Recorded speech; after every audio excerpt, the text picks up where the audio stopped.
Where am I? You're everywhere. I suppose I am, really.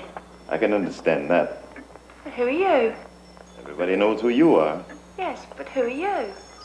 Allow me to introduce myself. My name is Slim Gaylord. Welcome to my world. Excuse me, Carol.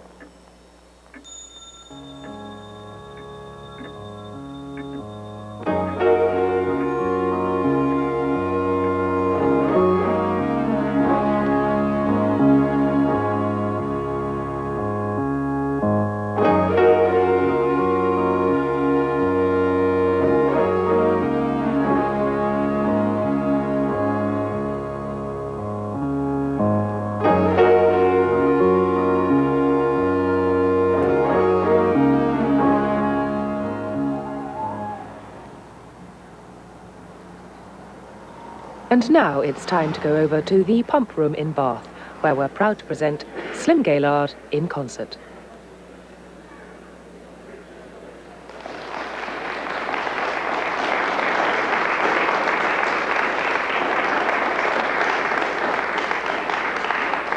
Thank you very much, ladies and gentlemen. Tonight, I will play one of my minuets and my opera in bout. And it's a very Mac-Rooney arrangement. Thank you.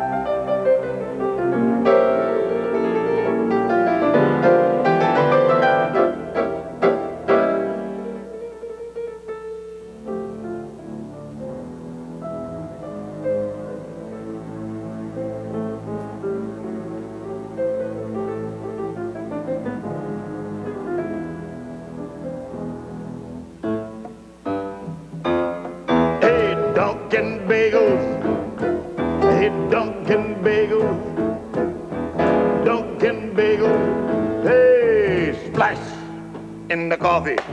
Hey Dunkin' Bagels, oh bagels, Dunkin' Bagels, Dunkin' Bagels, splash in the coffee.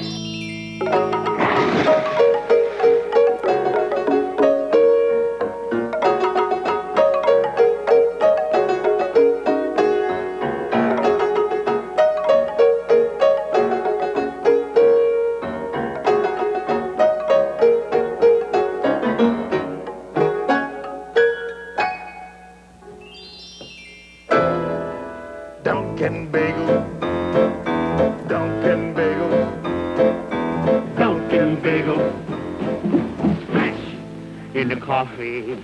Dunkin' Bagels, Dunkin' Bagels, Dunkin' Bagels, splash in the coffee. Matzo balls. Matzo balls and Rooney. Gefilte fish. Gefilte fish, Gevaltio. Pickle herring. Pickle herring, a Rooney booty. Fiddly, what is the booty? Dunkin' Bagels, Dunkin' Bagels, Dunkin' Bagels, splash in the coffee.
Dunkin' bagel,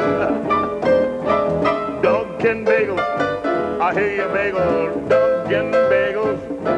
Hey, splash, bow in the coffee. Dunkin' bagel, hey, Dunkin' bagel, I like bagels, Dunkin' bagel. Splash in the coffee.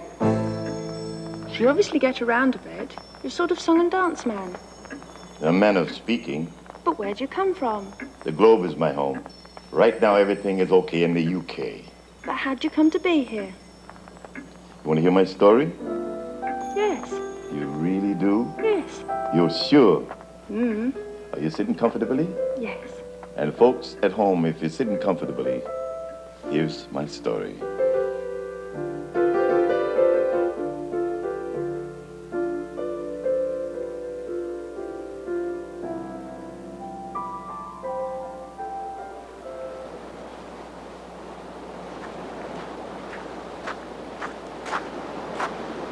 First of all, let's go back just a few years to 1982 when I visited Europe for the first time in a long, long time.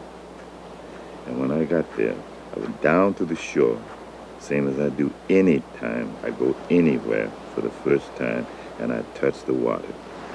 And when I touch the sea touches my home, the little island I left when I was a boy.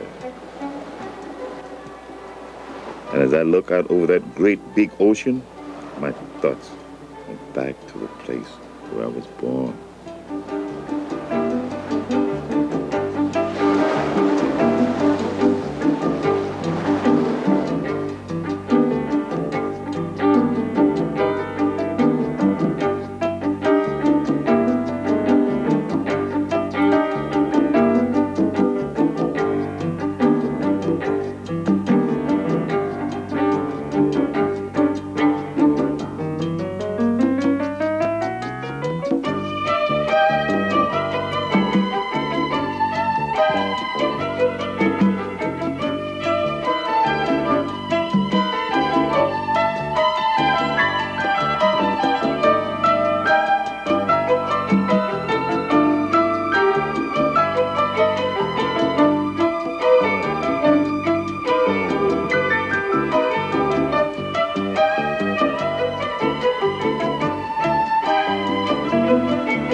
I grew up outside the town of Santa Clara. My mother was black and from Cuba. Her name was Maria. My father was German and Jewish. His name was Theophilus. He used to work on the big boats that sailed out of the harbor. He was the chief steward, and if he was not on board, nobody would have food. Sometime when he'd go away, he used to take me with him.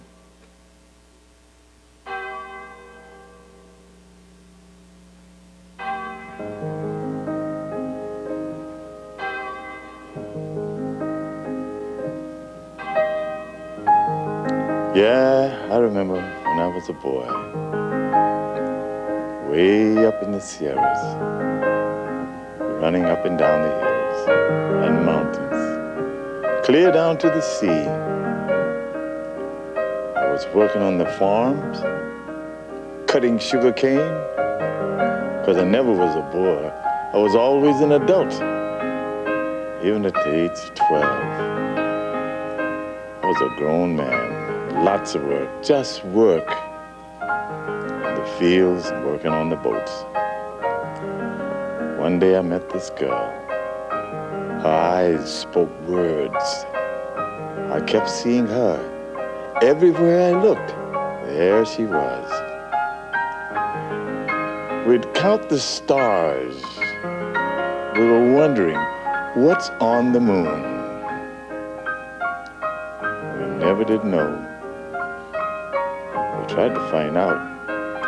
We would cut some sugar cane, and we would peel it, just sit there and crunch down.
When I left the island, I started sailing big boats.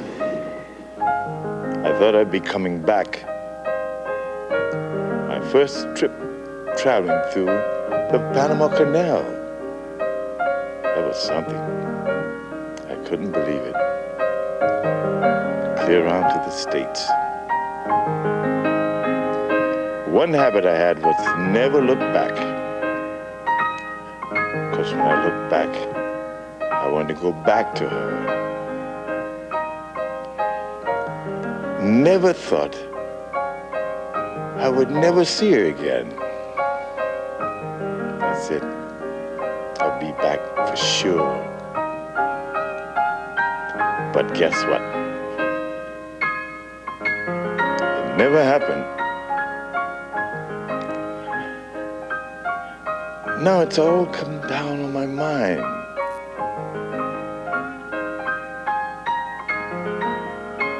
She's sinking in my memories.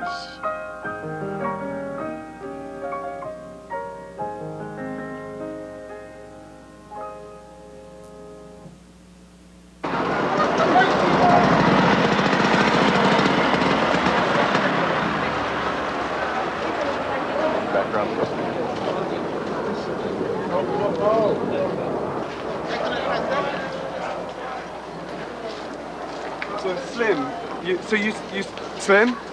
So you say you're from Cuba? Right. Well, I've got Leonard Feather's Encyclopedia of Jazz here, and it says you're born in Detroit. That's what everybody thinks. Everybody think I was born in Detroit because that was the first place I got into when I come to America. I left Crete.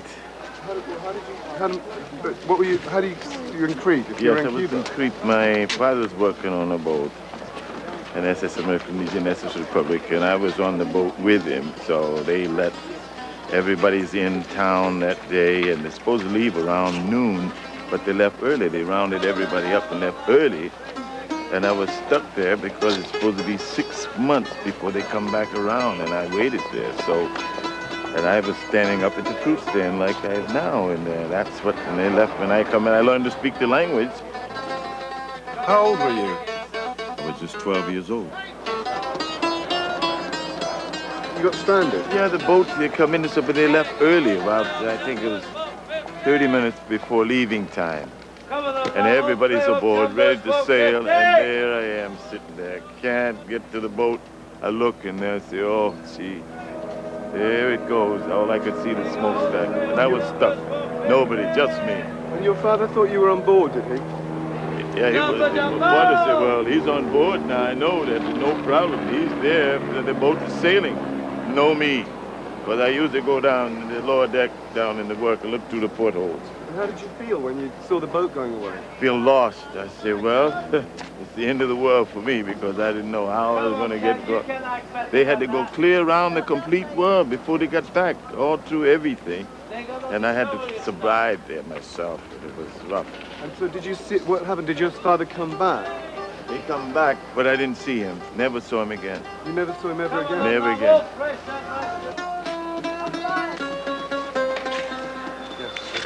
Cover them now, all Diga Maria.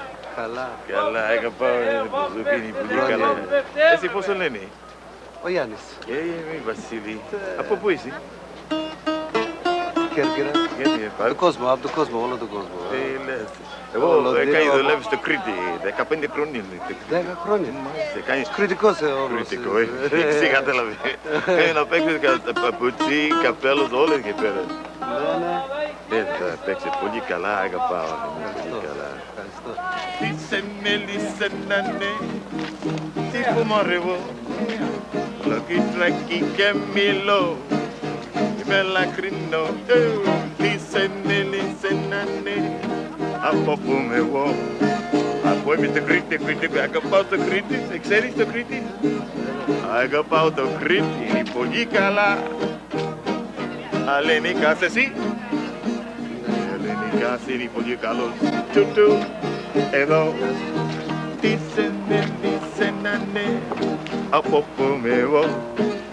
Για το καρατάσι φως μου, για το κορδέλιο.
Landed in Detroit, came clean through the lakes.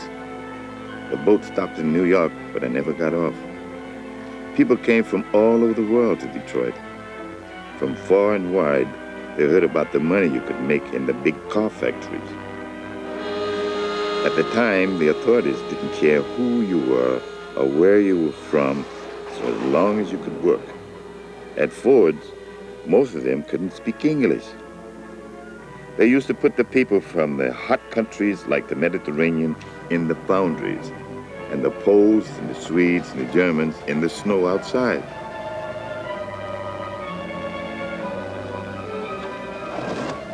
But when I tried to get work, they turned me down because I was too young. I was by myself, had nothing. I couldn't speak English. I was alone, but I learned how to survive.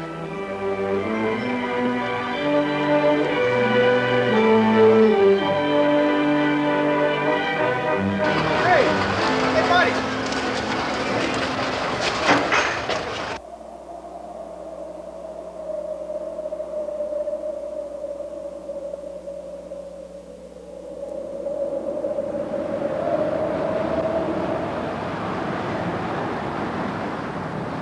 Things are all right now, but those days were rough and I couldn't see into the future. I wouldn't have made it through, but for someone very special, someone who gave me a home. Come straight back because we gotta prepare everything, the rest are coming to eat, okay? When you gonna come back to see me, huh?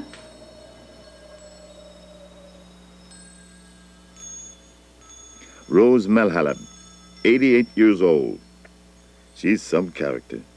She came to America from Romania, and she and her husband had a beauty shop on Woodward Avenue 60 years ago. When she took me in, her boys, Michael and George, were just little children, and I used to look after them. I told you what to get. Lamb meat, leg lamb, burger, waraq arishi, rice, lemon, tomato, green pepper.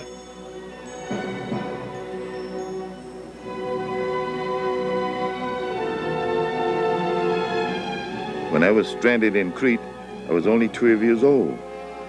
I stayed there for 4 years. I traveled on the boats to Beirut and to Syria, and I learned to speak the language and the people's way of life.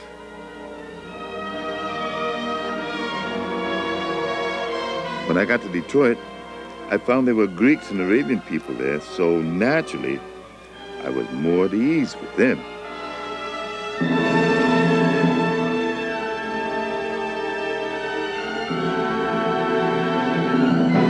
And then we're gonna get for waraq arishi, ground meat, rice, tomato, lemon, all spice, and mix it, and then I roll it and cook it. Onion, Mike, give me the onion and parsley. Right here, it was, right there.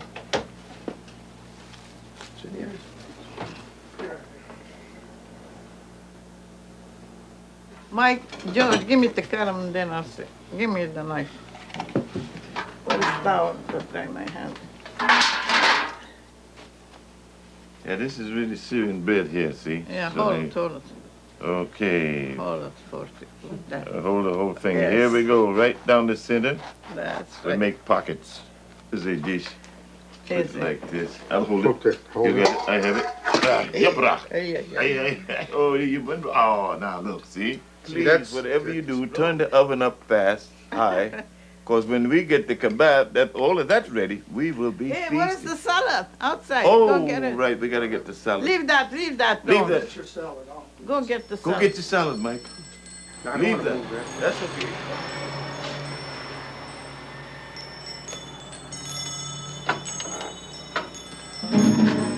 This song here is titled Rose.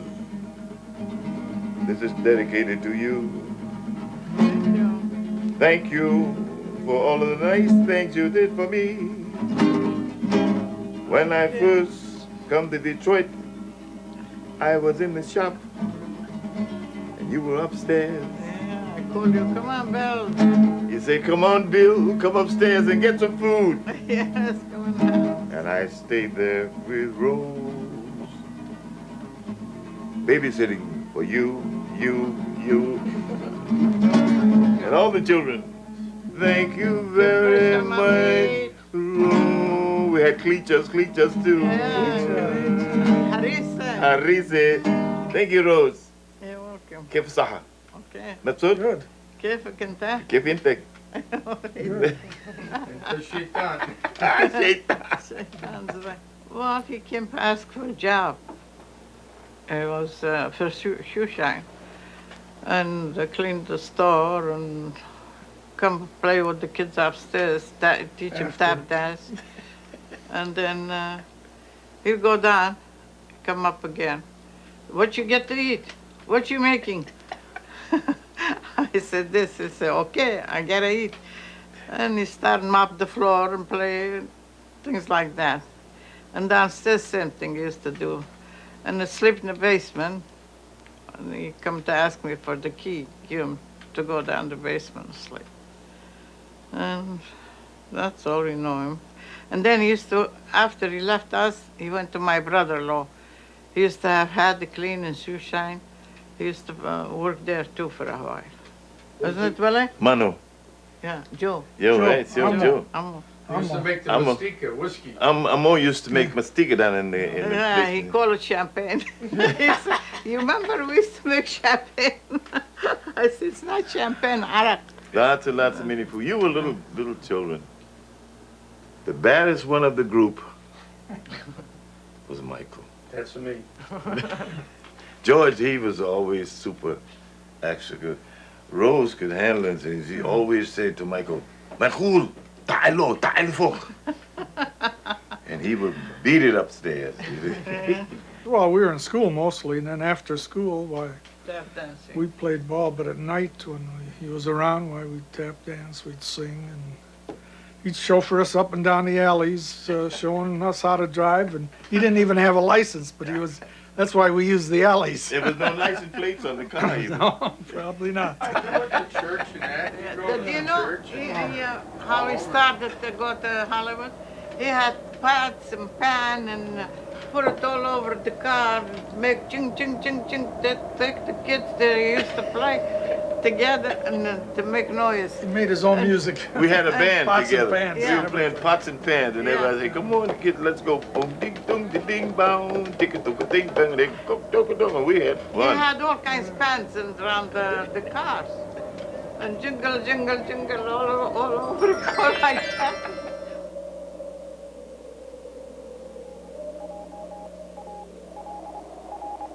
Hey, if you wanna make a mention, use a telephone. And let the nation microphone. Dictation phone for the playing song bus. Okay, everybody now. Da-di-da-di-da. Da-di-da-di-da-da.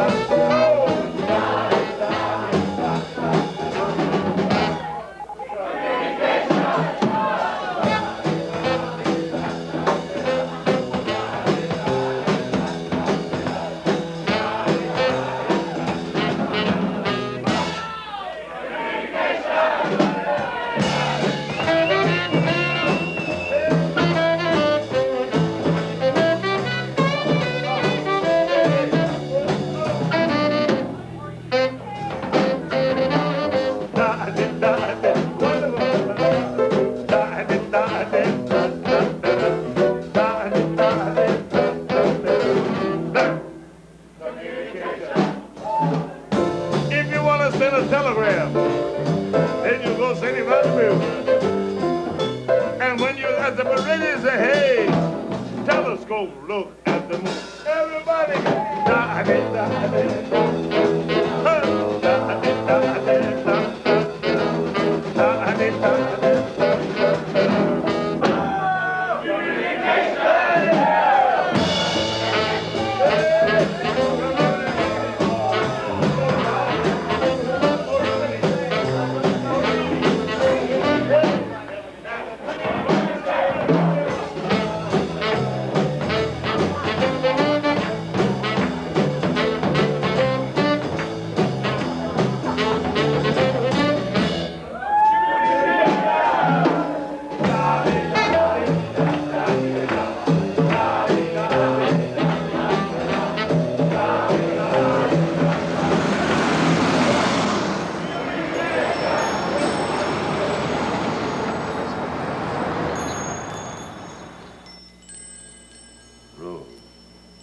The food was so good. Can I take a takeaway box with me? I'd like to take some home Sure, with me. why not? I'd take it far away. I would dig into the yup rock and the poodle and the ham, the keep big, keep it fat, the salad, everything. Take with me. You can have I some. want to find out. I want to see if you know this little song here. If you ever heard it before. Title is Yup Rock.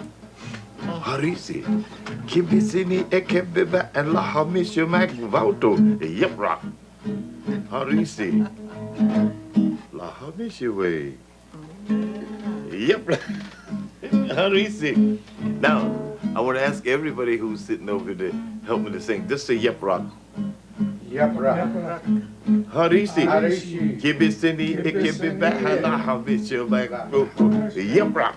Harisi. Harishi. Laham. Mishwi. Yeah, bro. Harisi. In case you don't know what Yup Rock is, that's what Rose speaks. This is Yup Rock, a great place. And Harisi and then Burgle Laham and the Kibini, Kibibat and all of this. Sing it again. Here we go. Yup Rock. Harisi. Kibisini and Kibibat and Lahamisha Mac Yup Rock. Harisi. Laham. Mishwi. Laham. Mishwi. Laham. Kibisini, Burgle. Burgle. Lahway. The kebab. In the Majnoon? In the Majnoon. Yipra. Harisi. Kibisini, Kibibat and Lahamisha Mac Yipra. Harisi.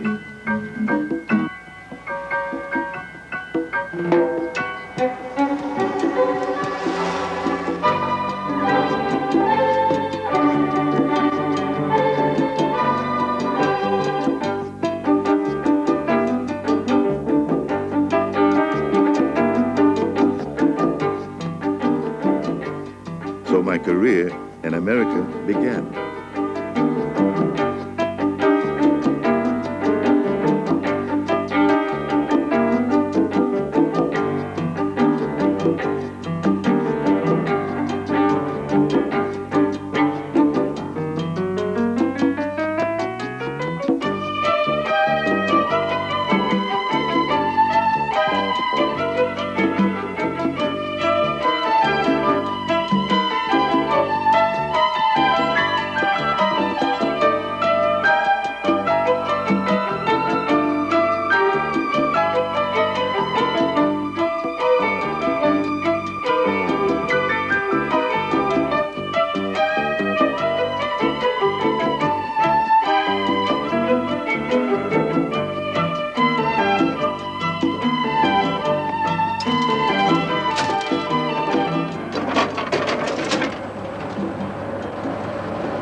I have to confess that some of the jobs I had were a little unorthodox.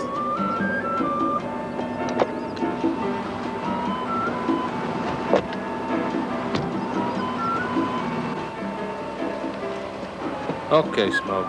Get going. Those were the days of Prohibition and the famous gangsters like Al Capone in Chicago and the Purple Gang in Detroit. They were rough times, and I was a young boy hanging out, and I got tangled up with the Purple Gang. I used to drive for them. The main mission was to go across the border to Canada where the booze was legal. We used to come back in a hearse. That made the custom guys nervous. The deceased was usually a consignment of scotch or gin. The Purple Boys took their work very seriously. If I so much as moved a muscle, I knew I'd be gone.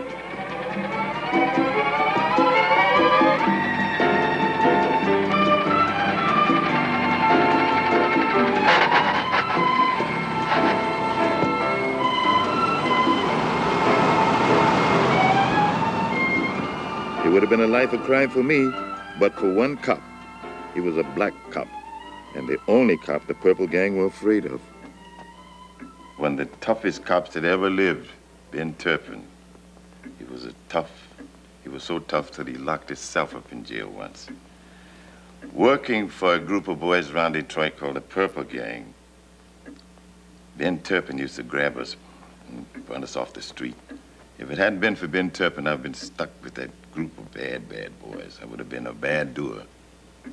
But I got out of it because they used to crack us on the legs and the arm, make us go home. Get out of the street, boys. He was one of the toughest cops. He used to shoot policemen, and they lock him up for one day. He'd get out, right back on the beat again. He used to go he was the closest to the Purple Gang. Ben Turpin, the only one they could talk to.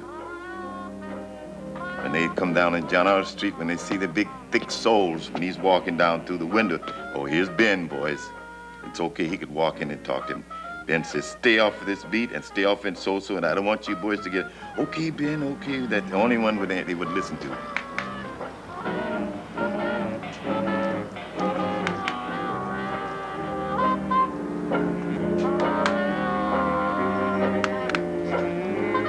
Other than that, the Purple Gang used to take them over to Belle Isle and put cement shoes on them. That was their trademark. Headlines of Detroit Free Press. Purple Gang strikes again.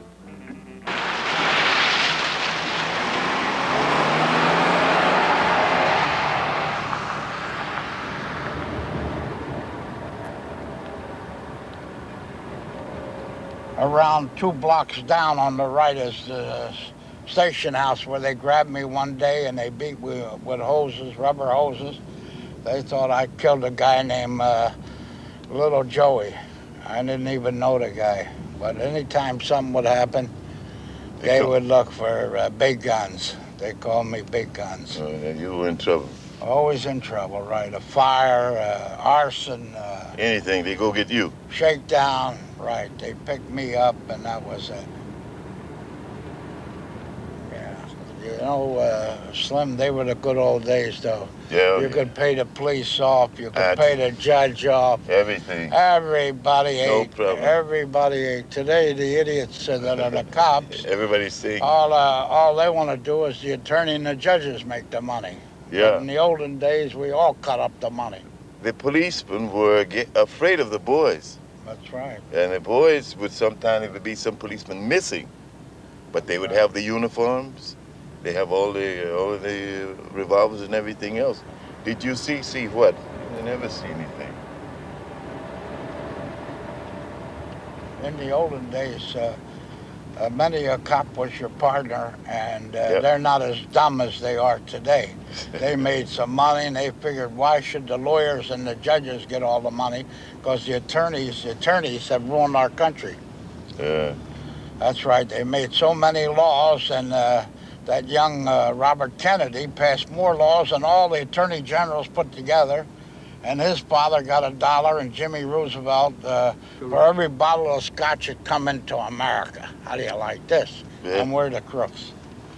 So the big crash is coming. That's what Well, around the corner here, there should be that big, beautiful hotel. And you know the name of the hotel is the Detroiter. And the Detroiter Hotel is where Jerry Buckley used to do his broadcast from, right there in the mezzanine in the Detroiter Hotel. And that is the place, very famous, very expensive. And it was really some place here. Right in that window up there is where Buckley used to broadcast from. And I say again, ladies and gentlemen, this city is victim to a plague of murderers, pimps, thieves, and racketeers. And there's only one way to deal with a plague: burn it out. Detroit's had enough. And I'm warning the so-called Purple Gang and all the other scum that stink up our city. Your day is coming to an end. This is Jerry Buckley saying thank you and good night.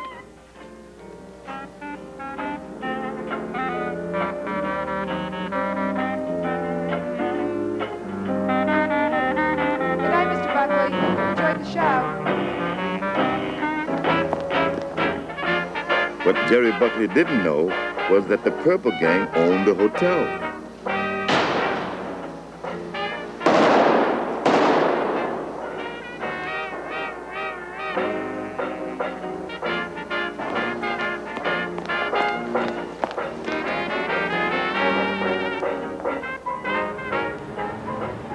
So, you know, it's going back and it's reminiscing. It makes you feel good. Everybody worked together. The Jewish boys had the brains and they used Italian boys for the muscle. And we all worked together. Everybody ate. Today, it's a one-way street.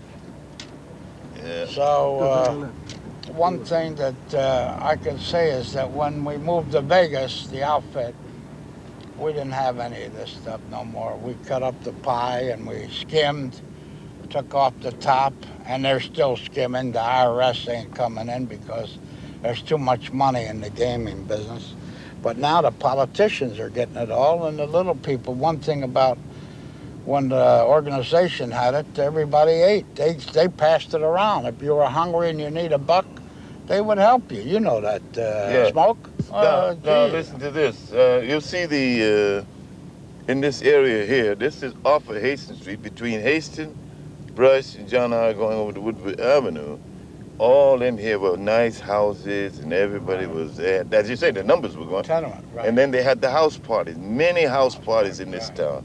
And if a fella got in trouble, you remember the whole block would get in and chip in to help pay for his lawyer. Right. The boys would chip in money, and he walked, you know, as long as it wasn't too bad, you know.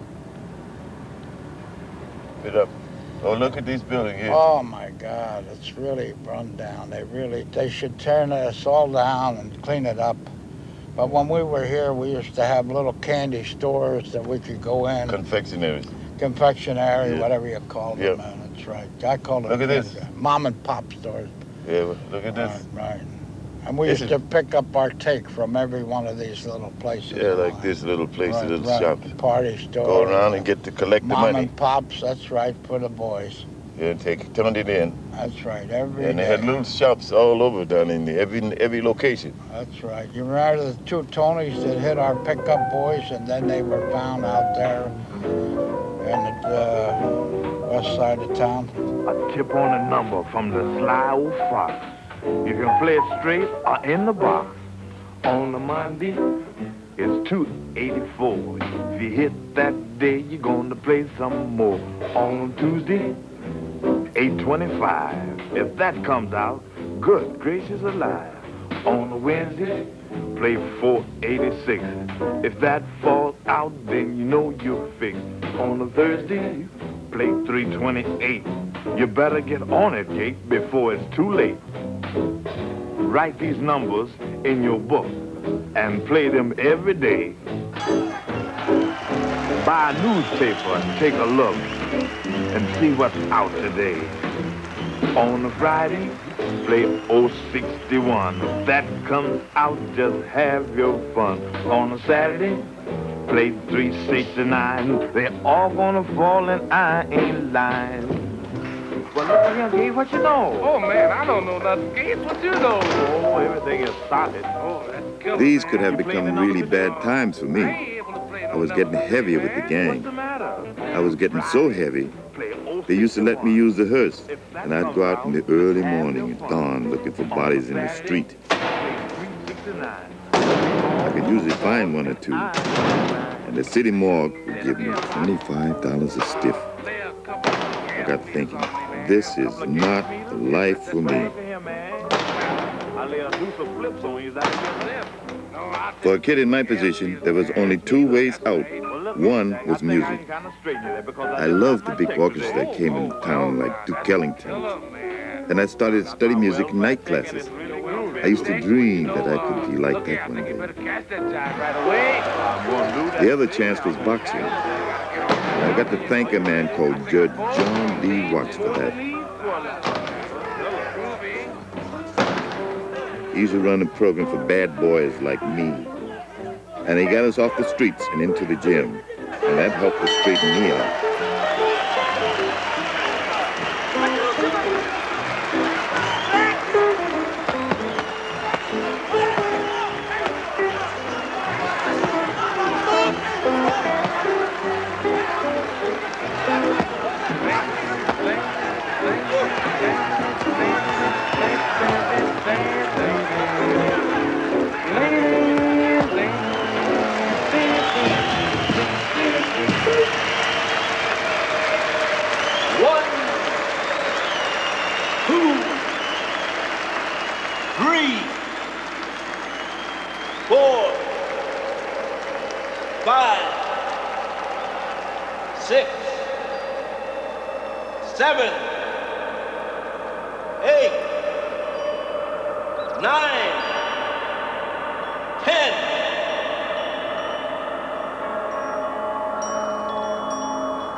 And that was the end of my fighting career, because this guy, he brought me out that night, and I was drinking White Lightning before, and they got me all boozed up, and this made me polish the canvas.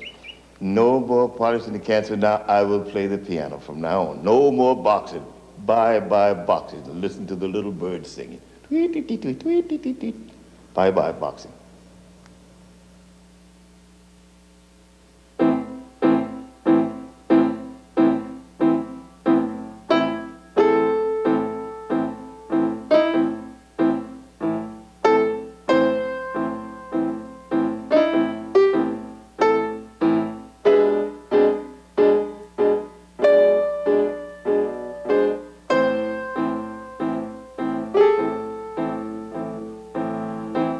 I remember in Detroit, when I was with the Bad Boys, the group, and it was not such a happy time. I had a hero that I admired so much. I was one of those little boys that wanted to get a chance to meet Duke Ellington. So I go backstage to the entrance of the stage, and the man says, "Can I help you?" I said, "Yes, I'd like to meet Duke Ellington." He said, "I'm very sorry, but he don't see anybody." And I didn't give up. I said, "Please, can you give me a chance?" He says, "Okay." He walked by. I wanted to really meet Duke Ellington. He walked by in a nice, beautiful robe, and all satin lapels, and nice shoes, and things all sparkling, really good, all slicked and good. And he says, he wanted to speak to me. "Come on in." And I come in. I was going to Cass Tech, studying harmony at once. He said, "Are you into music?" I said, "That's my field that I'm studying." I said, "I admire your music so much." He said, "I like you because you're studying music, and that's been my field forever." He says, "Come in, I'll teach you." I come into his dressing room. He had a little small white piano in there, and he hit some chords. He said, "First of all, I'll teach you how to crossfire chords." I say, "Crossfiring?" He says, "In what may you mean?" He said, "On the left hand, if you make an A-flat chord, and on the right hand, you make an E-flat chord, that's the first chord for this song."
Next week, Slim will be taking us to meet the peanut that went to the moon. He'll be telling us about his contribution to a monument built to last 5,000 years, and telling us about his experiences in the war when he flew B-25 bombers in the South Seas. And with the help of Van Morrison, he'll be recalling a famous encounter with the late great novelist Jack Kerouac. All this and more on Slim Gaillard's Civilization, BBC Two, next Sunday evening.